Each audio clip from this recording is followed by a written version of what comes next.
정합, 동합, 전합. 이 그림을 봤을 때 얘는 뭐예요? 전합이고 얘는 정합이고 얘는 동합입니다. 이렇게 들어가는 거는 무슨 합이 들어가요? 전합이 들어가죠. 이렇게 들어가는 무슨 합이 들어가요? 정합이 들어가죠. 그래서 정합이 들어가고 전합이 들어가는, 전합과 정합의 차이가 뭐예요? 동합이라는 것을 나타내는 그림이죠. 하단에 보게 되면 정합, 회복 같은 말, 정합 재취득이라는 말이 있어요. 속도가 빨라지면 어떻게 돼요? 정합은 낮아지죠. 그러면 속도가 낮아지면 어떻게 돼요? 정합은 커지죠. 그래서 정합이 커졌어요. 재취득이 됐다, 이런 표현을 쓰는 겁니다. 속도가 이렇게 속도가 빨라지려면 닥터 사이즈가 어때야 돼요? 작아야 됩니다. 속도가 빨라지려면 속도가 빠르고 정합은 작은 게 닥터 사이즈가 작을 때예요. 그러면 닥터 사이즈가 커지면 어떻게 돼요?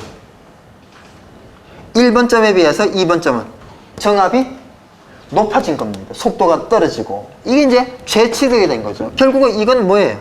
닥터 사이즈가 커졌다라는 겁니다. 커지면 속도는 떨어지고 정합은 올라가서 정합이 다시 커졌다, 재취득이 됐다, 이런 표현을 쓰는 거죠. MPSH, 유효흡입량장인데요. MPSH, AV는 대기압 마이너스 높이 마이너스 마찰 마이너스 증기압인데, 이게 항상 마이너스예요?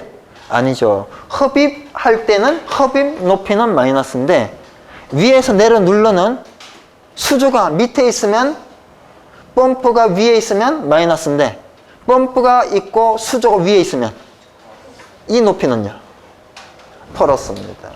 그래서 여기 H는 뭐라고 되어 있어요? 흡입 수면에서 펌프까지의 무슨 높이? 흡입 높이. 그래서 흡입 높이일 때는 마이너스, 위에서 내려 누르는 압입 높이일 때는 플러스를 해줘야 되는 겁니다. MPSC 알리는 어디에서 왔어요? MPSC 알리는 비교 회전도에서 H를 구해서 정리가 된 거죠. MPSC와 공동현상의 관계는요, 그림에서 보면 MPSH 이게 뭐죠? AV, 이게 알리인데요. 알리가 AV보다 크면 공동현상이 발생하고, 알리가 작으면, 즉 AV가 크면 공동현상은 방지가 되죠. 이 점이요, 이 점 처음에 이게 출발점인데, 출발점에서 이렇게 떨어지거든요. 떨어져요. 출발점에서 안 떨어지면 수평을 유지하겠죠. 이 점의 값은 뭐예요? 이 점의 값은 뭘까요? 이 수식에서 출발점의 H는 마찰 손실만 뺀 값이에요. 나머지 값이라고요. 대기압 마이너스 HH 마이너스 HV가 출발점이에요. 그러면 마찰 손실이 뭐란 얘기예요? 이 그림을 봤을 때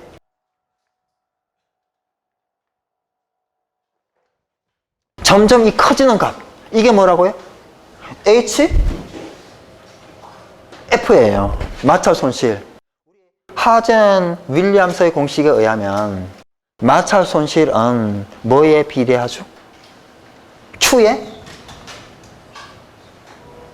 1.85 승에 비례하죠. 그래서 기하급수적으로 증가되는 모습이죠. 뭐에 따라서? 토출량 뭐에 따라서? X축이 뭐예요? 토출량 Q잖아요. 처음에는 얘가 분명히 이러한 곡선이었어요. 이러한 곡선이었거든요. 근데 배관이 물때가 껴요. 부식이 됩니다. 그럼 마찰 손실이 어떻게 돼요? 커지죠. 그래서 얘가 시간이 지나면 이게 이 곡선이 이렇게 마찰 손실이 커져서 아래쪽으로 기울어요. 그러면 애초에는 뭐였는데 여기가 뭐였어요? 공동현상 한계였거든요. 발생 한계점. 이 발생 한계점이 어떻게 돼요? 왼쪽으로 가거든요. 공동현상 발생하는 영역이 커지거든요. 그래서 여기에 보면 뭐라고 돼 있어요? 마찰 손실의 증가를 감안하여 몇 프로 여유를 둔다? 애초에 30% 여유를 둔다. 그랜드 패킹과 메카니컬 시일입니다. 어떤 게 더 좋아요? 메카니컬 시일이 더 좋습니다. 교재에는 그랜드 패킹과 메카니컬 시일에 대한 그림은 그려져 있지 않은데 여러분이 뭐 다음이나 네이버 한번 찾아봐서 간단한 그림이 있으면 외우고 있는 것도 나쁘지 않습니다. 주범법, 예비범법, 충합범법인데요. 이 중에 뭐는 비슷한데 뭐는 달라요? 주범법과 예비범법은 비슷한데 충합범법과 다르죠. 어떻게 달라요? 큰 차이가 뭔지 아세요? 얘는 화재 시에 도는 범퍼가 아니에요. 평상시에 도는 범퍼죠. 근데 이 주범법과 예비범법은 언제 사용하는 범퍼예요? 화재 시에. 평상시에 도 돈다? 얘는 평상시에는 돌지 않고 화재 시에만 돈다라는 게 큰 차이입니다. 화재 시에만 돌기 때문에 얘는 뭘 해줘야 돼요? 평상시에 돌지 않기 때문에 성능을 확인할 길이 없잖아요, 평상시에. 그래서 성능 시험 배관을 설치해서 강제로 성능을 시험해야 되는 겁니다. 안전장치 뭐가 필요해요? 시험장치는 성능 시험 배관이고 안전장치는 순환 배관, 릴리 밸브, 그죠? 펌프가 돌았을 때 뭐가 발생을 해요? 체결압력이 발생하거든요. 펌프 기동 초기에 체절 운전이 돼요. 터지면 어떡할 거예요? 그래서 터지지 않는 한계점으로 규제를 하는 겁니다. 아래쪽에 보게 되면 운전 시기가 화재 시, 평상시, 성능 시험 배관과 순환 배관. 종류는 원심 펌프, 특수 펌프 이렇게 써놨는데 현장에서 이런 것들을 많이 쓰고 있다라고 써야 되지 규제한 건 아니에요. 주펌프나 예비펌프로 옛날부터 계속 이것을 많이 쓰고 충합펌프도 계속 옛날부터 이걸 많이 쓰는 거지 지금 현재 규제하고 있질 않으면 둘 다 아무거나 사용을 해도 상관이 없어요. 법상으로 문제가 없습니다. 소방펌프와 급수펌프 이것도 똑같아요. 조금 전에 충합펌프와 소방펌프의 비교하고 같은 겁니다. 얘는 언제 기동이 되죠? 평상시에. 얘는 화재시. 그래서 아래쪽에 보게 되면 성능 시험 배관, 순환 배관이 필요하다, 필요하지 않다. 충합펌프와 똑같은 내용이죠. 펌프의 연합 운전. 한 대일 때, 두 대일 때. 두 대일 때는 H가 어떻게 돼요? EH. Q는 1Q, 1Q 그대로죠. 병렬일 때는요? 2Q, 1H 이렇게 되겠죠.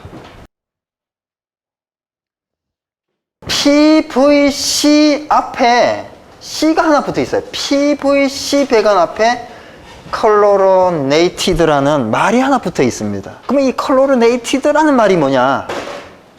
PVC 배관에 좀 더 많은 뭐를? 염소를 다량 함유시킨 PVC 배관이다라는 거예요. 염소를 다량 함유시켰으니까 난연제가 되는 겁니다. 난연성 플라스틱이라는 거예요. 자기 소화성이라는 말이 있죠. LOI가 얼마라고 돼 있어요? 60%. LOI는 다음 페이지에 소개가 돼 있는데요. LOI는 이렇게 가연물이 있으면 위쪽에다가 점화를 시킨 거예요. 불을 붙인 겁니다. 그래서 꺼지지 않고 타 내려오는 한계 산소 퍼센트지. 이게 LOI예요. 그 값이 60%입니다. 즉 CPV20배관을 이렇게 세워놓고 위에다 불을 붙여요. 그러면 얘가 밑으로 이렇게 타 들어오는데 60% 산소가 60% 상태에서는 밑으로 타 들어오는데 59%일 때는요. 밑으로 타 들어오지 않고 위에서 조금 타다가 꺼지는 겁니다. 그러니까 얼마나 잘 안 탑니까? 실제로 60%입니까? 실제로 공기 중에는 21%잖아요. 뛰어난 열 보존력.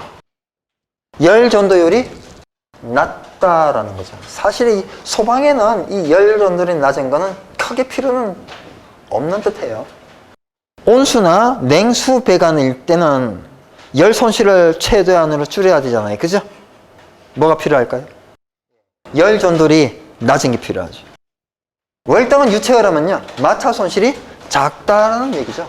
간편한 시공, 높은 견성성은 얘는 이제 PVC니까 본도로 간편하게 결합하는 방식이죠. 안전성, 시험을 해봤더니 고온에서, 고압에서 배관의 역할을 안정적으로 다 하더라는 얘기입니다. 고온, 고압에서 차질 없이 물을 잘 보내더라 이런 얘기죠. 염소가 다량 함유된 PVC예요. 그러니까 얘는 PVC를 쭉 설명하면 되죠. PVC하고 대단히 큰 차이는 딱 하나예요. 그 하나가 뭐예요? LOI가 높다라는 얘기입니다. 염소가 더 많이 함유되어 있어서 LOI가 높다. 이게 PVC하고 비교했을 때 큰 차이점이고요. 우리 강간하고 비교했을 때는 뭐예요? 얘는 PVC라는 얘기죠. 그러면 왜 PVC를 쓰겠어요? 부식 때문이죠.